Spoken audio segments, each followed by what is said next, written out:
Yeah. Hey everyone, Ryan here with Plague Scythe Studios, and on today's AX8 patch video, we're actually not going to be covering a whole lot that's terribly new, but I am going to be showing a couple cool use cases with a patch that I previously put up and that I modified for use in this video. Today is the Real Amp plus Modeled Amp AX8 patch, and my neighbors are bound and determined to ruin every bit of audio in this video, but hey, stick with me, we'll get through all the useful stuff no matter what. So what I have here is a Randall Thrasher going through a 2 notes torpedo captor, which is a load box, and DI out, which means that you can run it into anything. You can run it into a PA and use the built-in speaker sim. You can run it into something like the AX8 and use the cabinet simulation there. But basically, as I explained in the explained episode on load boxes, this is kind of a go-between for your real amps and your digital gear, and that's kind of how we're using it today.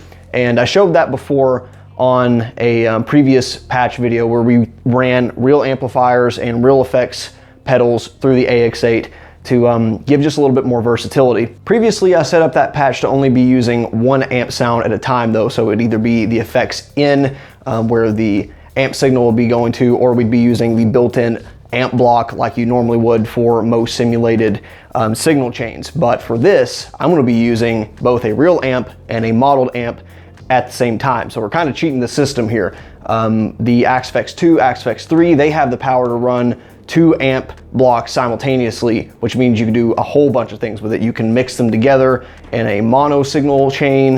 You can pan them completely left and right to get a very rich stereo image. Or one of the cooler things I think is being able to record 2 amp signals at the same time, which is really what I want this setup to do here, and I'll certainly show you what that sounds like. Let's take a quick tour of the physical hardware setup for those of you that might not have seen the last video. And really we're just doing another kind of modified 4-cable method, or really 3-cable method in this case, to interface our real amplifier with the AX8. So we're going to start with our guitar lead as always. We're going to run that into the AX8 itself. We're going to take the effects send and then run it directly into your first stage of the analog gear you're using. So in my case, I'm running this through a JHS splitter. That way I can use that with the key input of the Fort & Zool noise gate, which I have running out last, just to get the most precise and tight rhythm decay and attack that I can.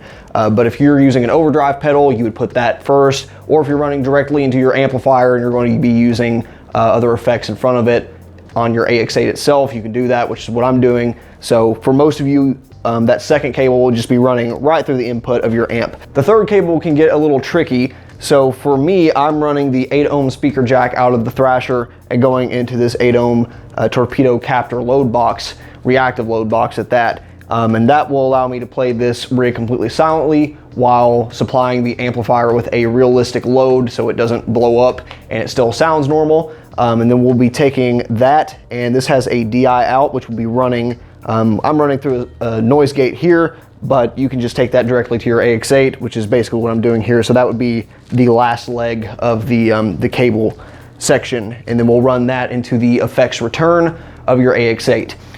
The way I have the patch set up, basically we have a pre-section to where your guitar will be going directly through effects pedals like overdrives or any other weird things you want, like a synth or stuff like that for leads. And then you'll be splitting the signal in 2 ways. So you'll be taking it into the real amplifier section as well as the modeled amplifier section. Through the power of graphic EQs, parametric EQs, filters, and of course the almighty cabinet impulse response, you get to sculpt the tone of your real amplifier more than you ever would be able to with a traditional cabinet setup. And that's one aspect that I really like about this setup for recording that I've been playing with a lot in the past few days. So for me, I have the real amplifier section on top. We run that into a graphic EQ if I want it. In this video, I'm not using it personally.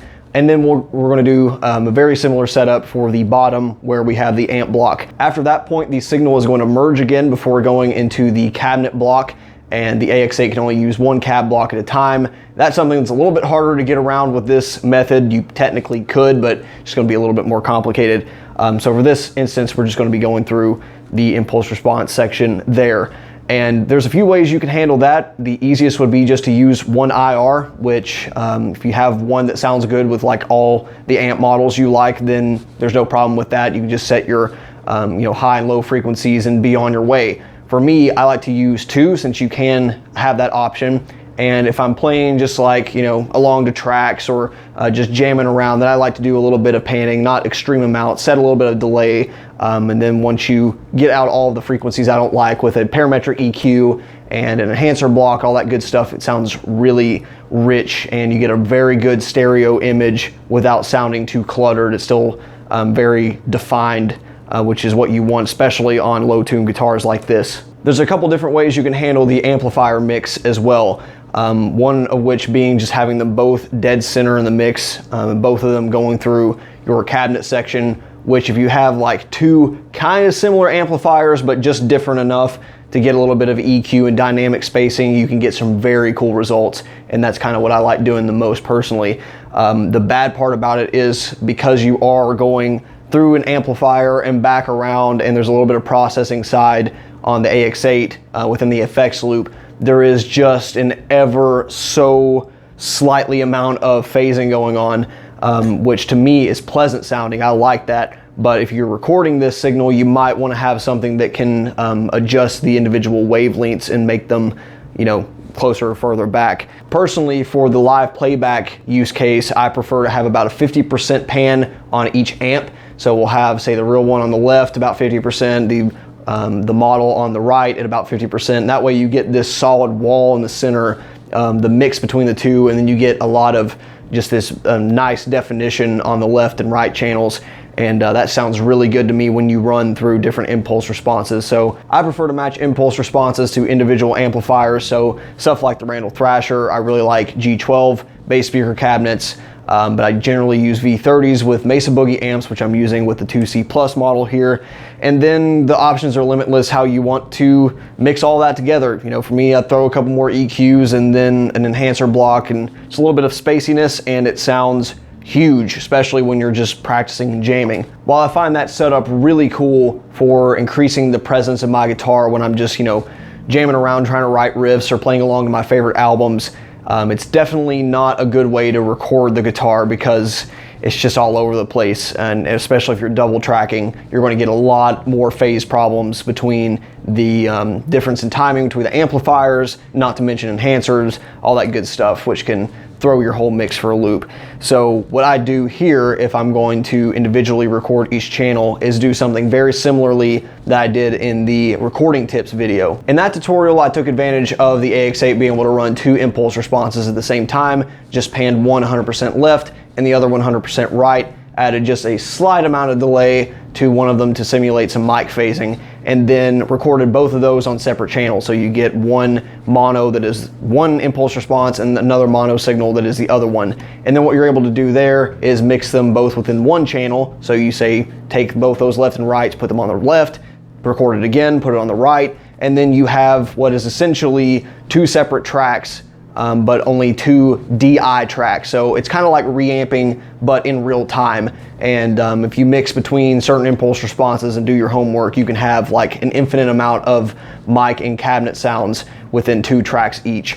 And we're going to be doing something very similarly here, except everything's going to be panned, not just the cabs. First, we'll take the real amp signal path and pan it 100% left, as well as the impulse response we chose for it in the cab block. If we're using just one, keep it dead center.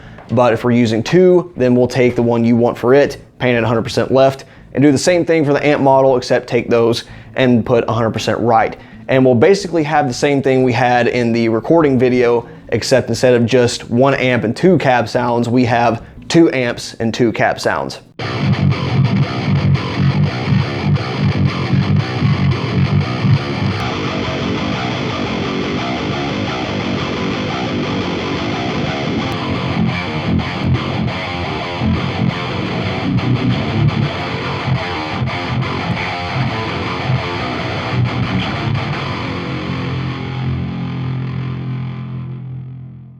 If you want to get really creative, you can probably take advantage of multiple outputs on your amplifier, as well as the stereo effects loop on the AX8, and record a DI signal, a raw amp sound, so you can add different impulse responses later, whatever you want to do. For me, this suits my purpose, and can generally track a lot of good ideas this way and get a very thick harmonic sound out of it.